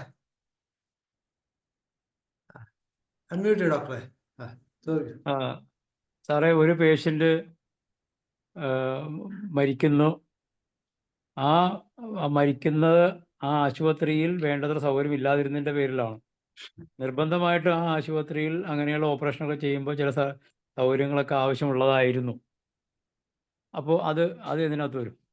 തീർച്ചയായിട്ടും വരും. കാരണം വെന്റിലേറ്റർ ഇല്ലാത്ത ഒരു ആശുപത്രിയിൽ ഒരു രോഗിയെ ചികിത്സിച്ച് ആ രോഗിക്ക് വെന്റിലേറ്ററിന്റെ സപ്പോർട്ട് വേണമെങ്കിൽ, ആ വെന്റിലേറ്റർ ഇല്ലാത്തൊരു ആശുപത്രിയിൽ സർജറി നടത്തി എന്ന് പറഞ്ഞു കഴിഞ്ഞാൽ that amounts to medical negligence. യാതൊരു സംശയവും വേണ്ട. ആ ഡോക്ടർ അല്ലെങ്കിൽ ഇച്ചിരൂടെ ബെറ്റർ ഫെസിലിറ്റി ഉള്ള ആശുപത്രിയിലോട്ട് റെഫർ ചെയ്യുകയാണ് വേണ്ടത്.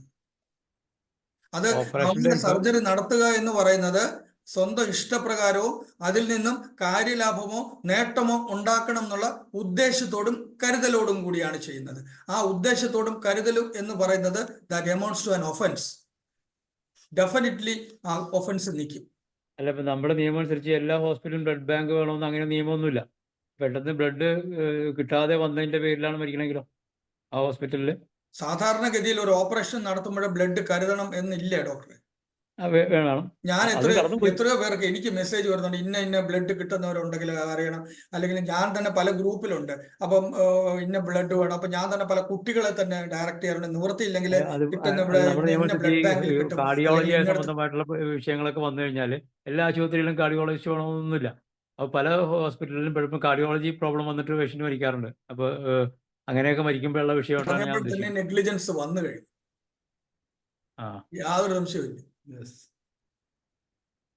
എന്നുള്ള ഒരു വ്യാഖ്യാനം വരാം. ഓക്കെ, എന്തായാലും ചോദിച്ചു. ഞാനൊരു കേസ് മനസ്സിൽ വെച്ചിട്ട് പറഞ്ഞാണ്, പക്ഷെ അത് ഇങ്ങനെ പറയാൻ പാടില്ലാത്തോട് പറഞ്ഞ നമ്മുടെ നാട്ടില് ഈ നെഗ്ലിജൻസ് വരുമ്പോ സാധാരണഗതിയിൽ നമ്മുടെ നാട്ടിൽ എല്ലാവരും ചെയ്യുന്ന എല്ലാ ആശുപത്രികളും ചെയ്യുന്നത് നേരെ റെഫർ ചെയ്യും മെഡിക്കൽ കോളേജിലോട്ട്. അല്ല, ഒരു വക്കീലിന്റെ ഭാര്യ മരിച്ച കേസൊക്കെ അറിയാലോ. നോർമലി ഞാൻ പറഞ്ഞതാ. പക്ഷെ അവിടെ ഒരു കാര്യമുണ്ട്, ആ രോഗി മരിക്കണം. അവിടെ അതാണ് ഞാൻ പറഞ്ഞത്, ആ രോഗി മരിക്കണം എന്ന് വിചാരിച്ച ഒരു ഡോക്ടറും ചികിത്സിക്കത്തില്ല. ഇല്ല. അപ്പൊ അവിടെ നെഗ്ലിജൻസ് എന്ന് പറയുമ്പോഴേ നമ്മള് എന്താ പറയാ, കുറ്റം ആരോപിക്കുകയാണ്. നേരത്തെ പറഞ്ഞ കൺസിഡറേഷൻ. ഈ വെസ്റ്റേൺ കൺട്രീസുമായിട്ട് ഇന്ത്യ കൂട്ടിയിണക്കുമ്പോഴുള്ള പ്രശ്നം വെച്ചാൽ അവിടെ ഒരു ഡോക്ടർക്ക് ഒരു ദിവസം 5-10 പേരൊക്കെ നോക്കിയാൽ മതി. ഇവിടെ ഡോക്ടർക്ക് 100 കണക്കിന് ആൾക്കാർ നോക്കേണ്ടി വരാറുണ്ട്. അപ്പൊ അത് പരിഗണിക്കേണ്ടതുണ്ട്. വെസ്റ്റേൺ ആരുടെ കുഴപ്പമാണ് ഡോക്ടറെ?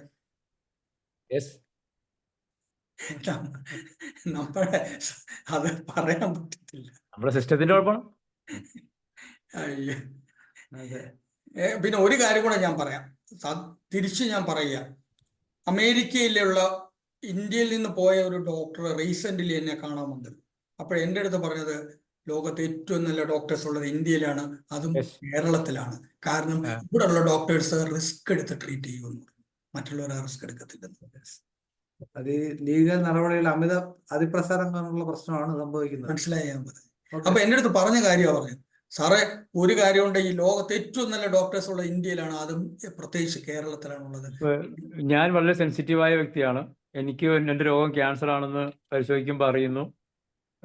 എൻ്റെ മക്കളൊക്കെ എനിക്ക് വേണ്ടി ചികിത്സിക്കാൻ തയ്യാറുള്ളവരാണ്. പക്ഷേ ഇത് പറഞ്ഞതിൻ്റെ ഡോക്ടർ വെളിപ്പെടുത്തിയതിൻ്റെ പേരിൽ ഞാൻ മരിച്ചു പോകുന്നു. അങ്ങനെ വരുമ്പോൾ മക്കൾ പറയുന്നത് വെളിപ്പെടുത്തണ്ടാന്ന്, പക്ഷെ ഡോക്ടറുടെ നിയമമനുസരിച്ച് ഡോക്ടർ വെളിപ്പെടുത്തേണ്ടി വരുന്നു. തീർച്ചയായിട്ടും വെളിപ്പെടുത്തി കഴിയുമ്പോൾ അത് തെറ്റായിട്ട് വ്യാഖ്യാനിക്കത്തില്ല. അതെ. വ്യാഖ്യാനിക്കത്തില്ല. സൈലിൻ കുമാർ ഡോക്ടർ നല്ലൊരു വക്കീൽ കൂടിയാണെന്ന് മനസ്സിലായി. നമുക്ക് ലതാമോഹൻ ഡോക്ടറെ പോകാം. Okay okay. Thank you doctor. Thank you doctor for your valuable opinion. Okay. വളരെ ഇന്റലിജന്റ് ആണ്. നമസ്കാരം ഡോക്ടറെ. നമസ്കാരം സാറേ. നമസ്കാരം. ഞാൻ ചോദിച്ചത് പിന്നെ കൺസിഡറേഷൻ എന്താ കോൺസിക്വൻസ് വരാതിരിക്കാനായിട്ട് ഒരു ഡോക്ടർ ആദ്യം തന്നെ കൺസിഡറേഷൻ അങ്ങനെ എന്തോ ഒരു ഇത് പറഞ്ഞല്ലോ, അതിനെ പറ്റി കുറച്ച് വിശദമായിട്ടൊന്ന് പറഞ്ഞു തരൂ. നമ്മൾ ഒരു ശരിക്കും പറഞ്ഞാൽ അതൊരു ലീഗൽ ടേം ആണ് കൺസിഡറേഷൻ എന്ന് പറഞ്ഞാൽ. ലീഗൽ ടേം എന്ന് പറഞ്ഞാൽ കൺസിഡറേഷനെ അതിനെ ഒരു ഫ്രേസ് ആയിട്ട് പറയുകയാണെങ്കിൽ സംതിങ് ഇൻ റിട്ടേൺ എന്നാണ്. മീൻസ് അതിന്റെ അർത്ഥം എന്താണ്? ഇപ്പൊ രോഗി പ്രതീക്ഷിക്കുന്നുണ്ട് ചിലത് ഡോക്ടറിൽ നിന്നും. അപ്പൊ ആ ഒരു കൺസിഡറേഷൻ കൊടുക്കേണ്ട ഉത്തരവാദിത്വം ഡോക്ടർക്ക് ഉണ്ട്. അത് it is something that is connected with contract act. അവിടെ ഞാൻ പറഞ്ഞു, ഒരു രോഗിയെ ചികിത്സിക്കാൻ തീരുമാനിച്ചപ്പോൾ മുതൽ രോഗിയും ഡോക്ടറും തങ്ങളിൽ ഒരു മ്യൂച്വൽ കോൺട്രാക്റ്റിൽ ഏർപ്പെട്ട് കഴിഞ്ഞു. അവിടെയാണ് ആ കൺസിഡറേഷൻ കൊടുക്കണം എന്ന് ഞാൻ പറഞ്ഞു. ശരി. ഒരു സിമ്പിൾ കാര്യം കൂടെ പറയാം. മക്കൾക്ക് കൺസിഡറേഷൻ കൊടുക്കാറുണ്ട് ഇല്ലേ? മക്കൾക്ക് കൺസിഡറേഷൻ ഉണ്ട്. ഉണ്ട്. പക്ഷെ പോലീസ് ഉദ്യോഗസ്ഥർ മക്കളുടെ പ്രായമുള്ളവരെ നല്ലോണം ടോർച്ചർ ചെയ്യുന്നുണ്ട്. ശരിയാണ്. അപ്പൊ ആ ഡിഫറൻസ് മനസ്സിലായോ എന്താണ്? മനസ്സിലായി. അത്രയും. ഓക്കെ. വേണുഗോപാൽ ഡോക്ടറിലേക്ക് പോവാം. ഡോക്ടറെ അൺമ്യൂട്ട് ചെയ്യാമോ? ഹലോ, കേൾക്കാം. കേൾക്കാം. ഇതൊരു രോഗിയുടെ ഭാഗത്ത് നിന്ന് കൊണ്ട് ചോദിക്കുന്നതാണ്, രോഗികൾ ചോദിക്കേണ്ട ഒരു ചോദ്യം. കാരണം മറ്റൊന്നുമല്ല, ഈ നമ്മള് ഒരു ഏതെങ്കിലും ഒരു മെഡിക്കൽ, അതായത് വളരെ നല്ല ലെവൽ പ്രവർത്തിക്കുന്ന ഒരു ഹോസ്പിറ്റലിൽ പോയി അവിടെ പേഷ്യന്റ് ഇൻവെസ്റ്റിഗേഷൻ ഒക്കെ നടത്തി, അത് കഴിഞ്ഞാൽ പേഷ്യന്റ് അവിടുത്തെ ട്രീറ്റ്മെന്റ് നിർത്തി തിരിച്ചു പോരുകയാണ്. അപ്പൊ അവർക്ക് അവിടുത്തെ ഇൻവെസ്റ്റിഗേഷൻ റിപ്പോർട്ട്സ് തിരികെ കൊടുക്കുന്നില്ല. പല പ്രമുഖ ഹോസ്പിറ്റലിൽ നിന്ന് അവർ ഇൻവെസ്റ്റിഗേഷൻ റിപ്പോർട്ട് തിരികെ കൊടുക്കുന്നില്ല. MRI തൊട്ട് ഒരു ഇൻവെസ്റ്റിഗേഷൻ റിപ്പോർട്ടും തിരികെ കൊടുക്കുന്നില്ല. അതിങ്ങനെ ഇവിടെ തരില്ല എന്നാണ് പറയുന്നത്. അപ്പൊ അങ്ങനെ ഒരു കേസിൽ രോഗിക്ക് എങ്ങനെ അപ്രോച്ച് ചെയ്യാം? ഈ ക്വസ്റ്റ്യൻ എന്ന് പറയുന്നത് രോഗിയെ ഇപ്പൊ അത് തന്നെയാണ് ഞാൻ പറഞ്ഞ കൺസ്യൂമർ പ്രൊട്ടക്ഷനില് കേസ് നിൽക്കുമെന്ന് പറഞ്ഞതാ. ഇത് കൺസ്യൂമർ പ്രൊട്ടക്ഷൻ എങ്ങനെ എടുക്കും സാർ? എനിക്ക് എന്തെല്ലാം ട്രീറ്റ്മെന്റ് നൽകിയെന്ന് അറിയാനുള്ള അവകാശം എനിക്കുണ്ട്. ട്രീറ്റ്മെന്റ് അല്ല, ഇത് ഞാൻ റിപ്പോർട്ടാണ് പറഞ്ഞത്. ഇപ്പൊ MRI റിപ്പോർട്ട് ആയിക്കോട്ടെ. റിപ്പോർട്ട് എന്ന് പറയുന്നത് എന്റെ ട്രീറ്റ്മെന്റിന്റെ ഭാഗമല്ലയോ സാർ? ഇത് പലപ്പോഴും സംഭവിക്കുന്നതാണ്, നമ്മൾ തന്നെ പറഞ്ഞു അത് ആരും ചാലഞ്ച് ചെയ്യുന്നില്ല. അല്ല സാർ, അവരുടെ വായടയ്ക്കാനുള്ള എല്ലാ ഇതും അവർക്കുണ്ട്, ബലം അങ്ങനെ പറയാം. പാവപ്പെട്ട രോഗികളാണ് പലപ്പോഴും ഇതിനിരയാകുന്നത്. അവരവിടെ ചെന്ന് ചോദിച്ചു, അവർക്ക് ഒരു സ്കാൻ എടുക്കാട്ട്, ഒരു CT സ്കാൻ, MRI സ്കാൻ. ഇതിനൊക്കെ സർക്കാർ സംവിധാനമുണ്ട്, ലീഗൽ സർവീസസ് അതോറിറ്റി ഉണ്ട്. നമ്മുടെ കോൺസ്റ്റിറ്റ്യൂഷനിൽ തന്നെ പറയുന്നുണ്ട് ലീഗൽ എയ്ഡ് ഫോർ പുവർ. അപ്പൊ അവർക്ക് ലീഗൽ സർവീസസ് അതോറിറ്റിയെ സമീപിക്കാം. ഞാൻ അതിന്റെ സെക്രട്ടറി ആയിരുന്നു, ജോലി ചെയ്തിട്ടുണ്ട്. എന്നെ സമീപിച്ച ഡെഫിനറ്റ് ആയിട്ടും അതില് നിയമപ്രകാരം എനിക്ക് ചെയ്യാൻ ഞാൻ ചെയ്തിട്ടുമുണ്ട്, ചെയ്യുകയും ചെയ്യും. യാതൊരു സംശയം വേണ്ട. അവിടെ റെക്കമെൻഡേഷനോ അവിടെ ഒരു കാര്യത്തിന് ഇമ്പോർട്ടൻസ് ചെയ്യാൻ കൊടുക്കത്തില്ല. ചെയ്യാനുള്ള കാര്യം ചെയ്തിട്ടുമുണ്ട്. ആരും ചലഞ്ച് ചെയ്യുന്നില്ല. അതുകൊണ്ടാണ്. തീർച്ചയായിട്ടും അത് കിട്ടാനുള്ള പ്രൊവിഷൻ ഉണ്ട്. വേണമെങ്കിൽ കോടതിക്ക് സെർച്ച് ചെയ്തെടുക്കാനുള്ള പ്രൊവിഷനും ഉണ്ട് അതിനകത്ത്. പലപ്പോഴും ഇങ്ങനെ സംഭവിക്കുന്നതുകൊണ്ടാണ് ഞാൻ ചോദിച്ചത്. അവരോട് നമ്മൾ പറയും.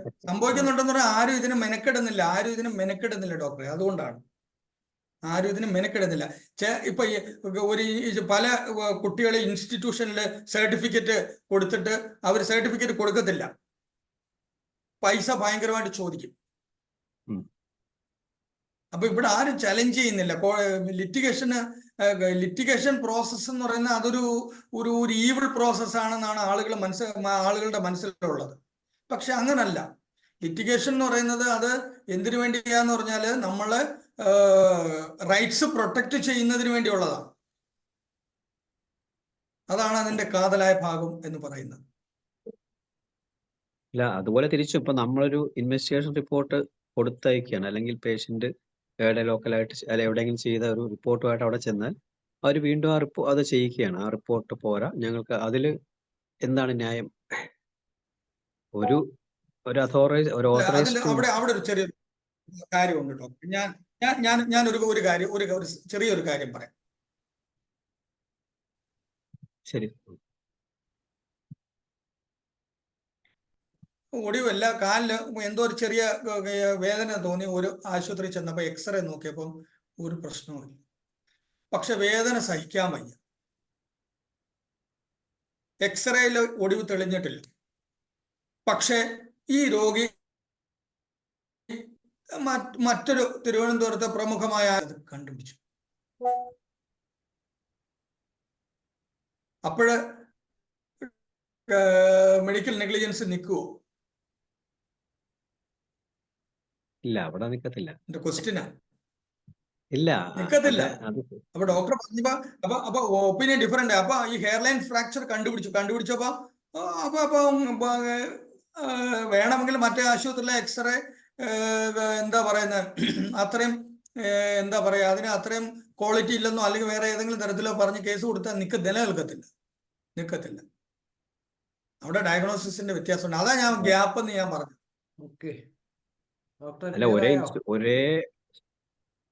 അല്ല, എനിക്ക് അത് ക്ലിയർ ആയി ശരി തന്നെ. ഞാൻ പറഞ്ഞത് ഈ നമ്മളൊരു ഡയഗ്നോസ്റ്റിക് ഒരുപാട് ഇൻസ്റ്റിറ്റ്യൂഷൻസ് ഉണ്ട്. അതിനൊക്കെ കുറെ ഇത് കൊടുത്തിട്ടുണ്ട്, അക്രഡിറ്റേഷൻ കൊടുത്തിട്ടുണ്ട്, പിന്നെ ABH അങ്ങനെ കൊടുത്തിട്ടുണ്ട്. അപ്പൊ അങ്ങനെയുള്ള സ്ഥലത്ത് ചെയ്യുന്നതായിരിക്കും ചിലപ്പോൾ ഇവർ റിജക്ട് ചെയ്യുന്നത്. അപ്പൊ അതെങ്ങനെ സപ്പോസ് ശരിയാണ് ഡോക്ടർ പറഞ്ഞ ഒരു കാര്യം ശരിയാണ്. നമ്മളിപ്പം നാട്ടിലുള്ള ഒരു ആശുപത്രി പോയി ബ്ലഡ് ചെക്ക് ചെയ്തിട്ട് തിരുവനന്തപുരത്ത് ഒരു ആശുപത്രി വന്ന് അവർ വീണ്ടും ബ്ലഡ് ചെക്ക് ചെയ്യുന്നു, ഇല്ലേ? അതെ, ഇത് സാധാരണ നടക്കുന്നതാ. പക്ഷെ അത് നമുക്ക് അതിന് കുറ്റം പറയാൻ പറ്റത്തില്ല. കാരണം എന്തുകൊണ്ടാണെന്ന് പറഞ്ഞാല് കാരണം കുറച്ചുകൂടെ കാര്യക്ഷമമായ ട്രീറ്റ്മെന്റിന്റെ ഭാഗമാണെന്ന് അവർ വാദിക്കും. അത് ഓക്കെ, ശരി, താങ്ക്സ്. കൺസിഡറേഷൻ അതാണ്. ഷബീർ ഡോക്ടറെ അൺമ്യൂട്ട് ചെയ്യാമോ? ഷബീർ ഡോക്ടറെ കേൾക്കാവോ? കേൾക്കാം. അല്ല, എന്റെ ഒരു സംശയം, ഈ പല വലിയ ഹോസ്പിറ്റലുകളിൽ നമ്മള് ഇപ്പം പേഷ്യന്റിന്റെ കണ്ടീഷൻ നമുക്ക് തൃപ്തികരമല്ല എന്ന് തോന്നിയാൽ റിലേറ്റീവ്സ് ചിലപ്പം അവിടുന്ന് ഡിസ്ചാർജ് ചെയ്യാൻ നിർബന്ധിതരായിട്ട് ഡിസ്ചാർജ് ചെയ്യുമ്പോൾ അവർ ഡിസ്ചാർജ് സമ്മറി ഉടനെ കൊടുക്കാറില്ല. നമ്മളത് ആ പേഷ്യന്റിന്റെ വേറെ എക്സ്പെർട്ടായിട്ടുള്ള ഒരു ട്രീറ്റ്മെന്റിന് വേണ്ടിയാണ് നമ്മൾ ഡിസ്ചാർജ് ചെയ്യാൻ ഉദ്ദേശിക്കുന്നത്. പക്ഷെ അവര് പല സ്ഥലത്തും ഡിസ്ചാർജ് സമ്മറി അത് AOയ്ക്ക് നിങ്ങൾ ഇത് കൊടുത്ത് ആപ്ലിക്കേഷൻ ഇത് കൊടുത്തിട്ട് റിക്വസ്റ്റ് കൊടുത്തിട്ട് അവരുടെ സൗകര്യം അനുസരിച്ച് പിറ്റന്നൊക്കെ തരത്തുള്ളൂ. അത് അങ്ങനെ ഒരു നിയമം യഥാർത്ഥത്തിൽ ഉണ്ടോ? അങ്ങനെ നിയമമൊന്നുമില്ല. യഥാർത്ഥത്തിൽ അത് സാങ്കേതികത്വമാണ് ഡോക്ടർ പറഞ്ഞത്. പക്ഷെ ആ സാങ്കേതികത്വത്തില് ഇതാവുന്നത് ആ പേഷ്യന്റിന്റെ കണ്ടീഷൻ ഒരു ദിവസം കൊണ്ട് എന്തെങ്കിലും വഷളായി കഴിഞ്ഞാൽ അതിന് ഈ ഹോസ്പിറ്റലുകാരപ്പോ ഉത്തരവാദിത്വം ചെയ്യുമോ? ഇത് ഞാൻ ഈ ഒരു വേദി പറഞ്ഞുകൂടാ. എന്തായാലും ഞാൻ അത് പറഞ്ഞു പോവുക. ഞാൻ അതിനെക്കുറിച്ച് ക്ലാസ് കഴിഞ്ഞ ആഴ്ച മെഡിക്കൽ കോളേജിൽ പോയി ക്ലാസ് എടുക്കുകയും ചെയ്ത ഇതൊക്കെ കൊണ്ട് ആളുകൾ ആക്രമിക്കുന്നത്. അത് മാത്രമല്ല, അതേപോലെ എന്തെങ്കിലുമൊക്കെ ഒരു ഇത്, അതായത് വലിയ എമർജൻസി അല്ലാത്ത കേസിന് പോലും ഇപ്പൊ പല ഹോസ്പിറ്റലുകളിലും ബന്ധുക്കളെ കൊണ്ട് ഒപ്പിടിയിപ്പിക്കുന്നുണ്ട്. ആ ഒപ്പിടിയിപ്പിക്കുന്ന സാധനത്തിൽ എന്തൊക്കെ എഴുതി വെച്ചിരിക്കുന്നതെന്ന് നല്ലവണ്ണം വായിച്ചു നോക്കാതെയാണ് പലരും ഒപ്പിട്ട് കൊടുക്കുന്നത്. അല്ല, അത് ഇത് ഞാൻ എപ്പോഴും പറയാറുണ്ട്, ഈ KSFE-യില് നമ്മൾ ചിട്ടിക്ക് വേണ്ടിയും ബാക്കി പലതിനു വേണ്ടിയും ബാങ്കിലൊക്കെ പല പേപ്പറിൽ ഇവിടെ ഒപ്പിട ഇവിടെ ഒപ്പിട ഇവിടെ ഒപ്പിട എന്ന് പറയുമ്പോൾ ഒപ്പിടിട്ട് കൊടുക്കുന്നുണ്ട്. എത്ര പേര് വായിച്ചു നോക്കുന്നുണ്ട്? വായിച്ചു നോക്കിയിട്ട് ഒപ്പിടാവുന്ന നമ്മൾ അതിനകത്ത് പറയുന്നുണ്ട്, നിങ്ങൾ വായിച്ചു നോക്കിയിട്ട് സമ്മതത്തോടു കൂടിയാ ഒപ്പിടുന്നതെന്നാ. എത്ര മാത്രമല്ല വേറൊരു കാര്യമുണ്ട്, ഈ സാധാരണക്കാരനെ ഇത് വായിച്ചു നോക്കിയാൽ മനസ്സിലാവത്തില്ല, അവരെ മനസ്സിലാക്കിക്കണമെന്നാ. അതിനുള്ള സമയവും സാഹചര്യവും സന്ദർഭവും നമ്മുടെ നാട്ടിലില്ല. നേരത്തെ നമ്മുടെ ഒരു ഡോക്ടർ പറഞ്ഞതുപോലെ അമേരിക്കയിലൊക്കെ ആണെങ്കിൽ അത് പറ്റും. കാരണം ഇവിടെ ഈ ഡോക്ടർക്ക് മുഖത്ത് നോക്കാൻ പറ്റാത്ത രീതിയിലുള്ള പേഷ്യൻസ് നമ്മുടെ നാട്ടിൽ അത് കൂടുതലല്ല. നമ്മുടെ നാട് അത്രയും ആ ലെവലിലേക്ക് വളർന്നിട്ടില്ല. നിയമമുണ്ടെങ്കിൽ പോലും എല്ലാ നിയമങ്ങളും നമുക്ക് ഇൻവോക്ക് ചെയ്യാൻ കഴിയുന്നില്ല. ഓക്കെ കഴിഞ്ഞ ഡോക്ടറെ, അപ്പൊ ഈ പുതിയ okay Ayushman Bharat digital mission ABDM ഒരു സംവിധാനം വരുമ്പോൾ ഒരു കോമൺ പോർട്ടലിലേക്ക് ഇതിൽ അപ്ലോഡ് ചെയ്യേണ്ടതായിട്ട് വരും. അങ്ങനെ വരുമ്പോൾ എവിടെ നിന്ന് രോഗിക്ക് സ്വന്തമായിട്ട് പാസ്വേഡ് കൊടുത്തിട്ട് എടുക്കാമെന്നുള്ളതാണ് എൻ്റെ ഒരു അഡ്വാൻറ്റേജ് എന്ന് നമ്മുടെ ഈ IFPHന്റെ സൂമിൽ ഡോക്ടർ അനിലാണെന്ന് ഒരിക്കൽ പറഞ്ഞതായിട്ട് എനിക്ക് ഓർമ്മിക്കുന്നു. ഇനി ആർക്കെങ്കിലും എന്തെങ്കിലും സംശയങ്ങളുടെ ചോദിക്കാൻ 5 മിനിറ്റ് കൂടി ബാക്കിയുണ്ട്. വളരെ നല്ല സെഷനായിരുന്നു. അത് നമ്മൾ തുടങ്ങി കോൺട്രാക്ട് ആക്ടും ഇന്റലക്ച്വൽ പ്രോപ്പർട്ടിയും അങ്ങനെ സാറ് വളരെ ഉജ്ജ്വലമായി തന്നെ സംസാരിക്കുകയുണ്ടായി. ആർട്ടിക്കിൾ 21 തുടങ്ങി ജീവിക്കാനുള്ള അവകാശം. അപ്പൊ സാർ വളരെ പ്രസക്തമായ ഒരു ചോദ്യം ചോദിക്കുകയുണ്ടായി, മരിക്കാനുള്ള അവകാശം ഉണ്ടോ എന്നുള്ളത്. അതിപ്പോ കൊടുക്കണോ വേണ്ടോ എന്നുള്ള സംശയത്തിരിക്കുകയാണ്. കാരണം ഇപ്പൊ അടുത്ത കാലത്ത് ഒരു തീരുമാനം വന്നിട്ടുണ്ട്, സുപ്രീം കോടതി വിധിയാണെന്ന് തോന്നുന്നു. അതായത് ഒരു വ്യക്തിക്ക് അയാളുടെ ലാസ്റ്റ് സ്റ്റേജിൽ പ്രധാനപ്പെട്ട ചില ചികിത്സ അല്ലെങ്കിൽ ലൈഫ് സേവിങ് സപ്പോർട്ട് വേണ്ട എന്ന് തീരുമാനിക്കാൻ പറ്റും എന്നുള്ളൊരു നിയമം അടുത്ത കാലത്ത് വന്നായിട്ട് തോന്നുന്നു. ഓർഡർ കൊടുത്തിട്ടുണ്ട്. അതെ, അത് പ്രധാനപ്പെട്ട കാര്യമാണ്. യുത്തനേഷ്യ എന്ന് പറയും, മേഴ്സി കില്ലിങ്. നമ്മുടെ നാട്ടിൽ ഇങ്ങനെയൊക്കെ വന്നു കഴിഞ്ഞു കഴിഞ്ഞാൽ ഒരുപാട് പേര് എന്താ പറയുക, പ്രതീക്ഷിക്കാതെ അക്കരെ പറ്റും. ഇവിടുത്തെ സിസ്റ്റം അങ്ങനെയാണല്ലോ. അമ്മയെ തല്ലിയാലും 2 പക്ഷം ഉണ്ടല്ലോ, അതുകൊണ്ടാണ്. അല്ല സാറേ, എനിക്ക് വേറെ ചോദ്യം കൂടെ ചോദിക്കാനുണ്ട്. ഇപ്പോഴത്തെ പുതിയ മെഡിക്കൽ ഇതുണ്ടല്ലോ, പബ്ലിക് ഹെൽത്ത് ആക്ട്, അതിലൊരു കാര്യം പറഞ്ഞിട്ടുണ്ട്. അതായത് ഈ ഹെൽത്ത് ഓഫീസർ ഒരു ഏരിയയിൽ ഒരു പകർച്ചവ്യാധി വന്നു കഴിഞ്ഞാൽ പുള്ളി നിശ്ചയിക്കുന്ന പ്രോട്ടോകോൾ അനുസരിച്ച് അവിടെ ആ അസുഖത്തിനുള്ള വാക്സിനേഷൻ എടുക്കാൻ വേണ്ടി പറഞ്ഞു കഴിഞ്ഞാൽ എടുക്കാത്തവരുടെ പേരിൽ നിയമ നടപടി എടുക്കാമെന്നുണ്ട്. അത് യഥാർത്ഥത്തിൽ പൗരന്റെ അവകാശത്തിന്റെ ലംഘനമല്ലേ? ഒരാളുടെ ശരീരത്തിൽ ഒരു വാക്സിൻ എടുക്കണോ വേണ്ടോ എന്നുള്ളത് അവരവരല്ലേ തീരുമാനിക്കേണ്ടത്. അപ്പൊ ഇന്ത്യയുടെ നിയമം അനുസരിച്ച് അത് മാൻഡേറ്ററി അല്ല. പക്ഷെ ഈ ഒരു നിയമം വെച്ചിട്ട് അത് മാൻഡേറ്ററി ആക്കുന്നതിന് തുല്യമല്ലേ? എന്റെ പൊന്നു ഡോക്ടറെ, ഞാൻ ഈ വാക്സിൻ എടുക്കുന്നതിന് എതിരായിരുന്നു. പക്ഷെ എനിക്ക് ദുബായിൽ പോകേണ്ട അത്യാവശ്യം വന്നു. ദുബായിൽ പോകണമെങ്കിൽ ഈ സർട്ടിഫിക്കറ്റ് വേണം. അല്ല, ഞാൻ അതല്ല പറഞ്ഞു സാറേ. ഇപ്പോഴത്തെ അതുകൊണ്ട് ഞാനും നിർബന്ധിതരായി. ഇതെല്ലാം അറിയാവുന്ന ഞാനും അല്ല സാറ് നിർബന്ധിതനായി. പക്ഷെ പലരും മരിച്ചുപോയി. അതിന് ആരും ഉത്തരം പറയും? അല്ല, എന്റെ വീട്ടിൽ തന്നെ മരിച്ചത് ഞാൻ പറഞ്ഞല്ലോ. എന്റെ വീട്ടിൽ തന്നെ എന്റെ സഹോദരന്റെ ഭാര്യ മരിച്ചുപോയി. ഇപ്പൊ നമ്മുടെ KV തോമസ് MP കൊണ്ട് കംപ്ലൈന്റ് കൊടുത്തിട്ടുണ്ട്. അപ്പൊ അതിനും സാറിന് മറുപടി എന്താണ്? അല്ല, അത് കോടതി തീരുമാനിക്കട്ടെ. കാരണം എന്ന് പറയുമ്പം വാക്സിനേഷന് ശരിക്കും പറഞ്ഞു കഴിഞ്ഞാൽ നമ്മള് അത് വളരെ വിശദമായിട്ട് ചർച്ച ചെയ്യേണ്ട ഒരു കാര്യമാണ്. കാരണം ഈ വാക്സിനേഷൻ പൂർണ്ണമായിട്ടും മനുഷ്യന് ഫലവത്താണോ, അതിന് റിസർച്ച് നടന്നിട്ടുണ്ടോ, അത് എത്രത്തോളം പ്രായോഗികമാണ്, അതിന്റെ ഇമ്പാക്ട് എന്തെല്ലാം, അതിന്റെ ആഫ്റ്റർ എഫക്ട് എന്തെല്ലാം, സൈഡ് എഫക്ട്സ്. അല്ല സാറേ, അങ്ങനെ ഒരു സ്റ്റഡി നടക്കാതെയാണ് കുത്തിവെച്ചത്. അതാണ് എന്റെ ഏറ്റവും വലിയ വിഷയം. അതാണ് ഏറ്റവും വലിയ വിഷയം. വരുന്ന ഓരോ കേസുകളും പ്രശ്നമാണ്. ഞാൻ ഇതിനെക്കുറിച്ച് ഞാനൊരു യൂണിവേഴ്സിറ്റിയിലെ പ്രബന്ധം അവതരിപ്പിച്ചപ്പോൾ ഞാൻ ഉണ്ടായിരുന്നു അവിടെ. അല്ല, ഇത് അന്ന് നമ്മൾ പറയുമ്പം ഇത് പറഞ്ഞാൽ കേൾക്കാതെ പോയി വാക്സിൻ എടുത്തവരൊക്കെ ഇപ്പൊ തിരിച്ചു വരികയാണ്. പ്രശ്നമായിട്ട് തിരിച്ചു വരികയാണ്. എന്ത് ചെയ്യും? എന്നിട്ട് ഇപ്പോഴും കംപ്ലീറ്റ് ഫ്ലൂ വാക്സിൻ കൊടുക്കുകയാണ്. എല്ലാ പിള്ളേർക്കും ഫ്ലൂ വാക്സിൻ കൊടുക്കാനുള്ള നീക്കം നടത്തുന്നു. ഇതൊന്നും ഒരു പഠനം നടത്താതെ ചെയ്യുന്നതാണ്. അല്ല, നിങ്ങളുടെ ഫ്രട്ടേണിറ്റി വേണം ഇതിന് ചലഞ്ച് ചെയ്യാൻ. ഞങ്ങളുടെ ഫ്രട്ടേണിറ്റി പറഞ്ഞ ആരും കേൾക്കാൻ സാറേ? നമ്മള് വളരെ ന്യൂനപക്ഷമല്ലേ. ഇതിൽ ഏറ്റവും വലിയ പ്രശ്നം ഇപ്പൊ ക്യാൻസർ പേഷ്യന്റ് ചികിത്സിച്ച ഉടൻ പറയും RCC പോയ ഉടൻ എല്ലാവരും ക്യൂർ ആവുന്നുള്ള രീതിയിലാണ് സംസാരം. പക്ഷേ RCC പോകുന്ന എത്ര പേര് ജീവിക്കുന്നു മരിക്കുന്നു ഒരു സർവേ വല്ലതും ഉണ്ടോ? ഇല്ലല്ലോ. എല്ലാരും പോകുന്നു, കീമോ എടുക്കുന്നു, ഇപ്പൊ പുതിയ ഇമ്മ്യൂണോതെറാപ്പി എടുക്കുന്നു, തട്ടിപ്പോകുന്നു, ഒരു പ്രശ്നമില്ല. പക്ഷെ നമ്മൾ വല്ലതും ചെയ്തിട്ട് വല്ലതും സംഭവിച്ചു കഴിഞ്ഞാൽ ഉടൻ പറയും ഹോമിയോപ്പതി കൊടുത്തോണ്ടാണ് തട്ടിപ്പോയെന്ന് പറയും. എന്ത് മറുപടി പറയും? അതെ, അത് നമ്മുടെ കുഴപ്പം തന്നെ. നമ്മൾ വലുതാകാൻ ശ്രമിച്ചില്ല എന്നുള്ള. ഇനിയെങ്കിലും വളരാൻ, അതിനാണ് IFB ശ്രമിച്ചുകൊണ്ടിരിക്കുന്നത്. നമുക്ക് പരിപാടി അവസാനിപ്പിക്കാൻ സമയമായിരുന്നു. ഷബീഖ് ഡോക്ടറെ, പണ്ടാല സാർ നന്ദി പറയുക. ഷബീഖ് ഡോക്ടർ പണ്ടാല സാറ് നമ്മുടെ മറ്റേന്താണ് ജയകുമാർ പണ്ടാല സാറിന്റെ ബ്രദറാണോ? അല്ല, അല്ല, റിലേറ്റീവ് ആണ്. ഓക്കെ, റിലേറ്റീവ് ആണ്. Okay sir, thank you. Shabeeq ഡോക്ടറെ, എന്താണെങ്കിലും ഇതുപോലുള്ള അവയർനെസ് ഡോക്ടേഴ്സിന് വളരെ ആവശ്യമുള്ളതാണ്. സാറിന്റെ ഈ ക്ലാസ് ഇനിയും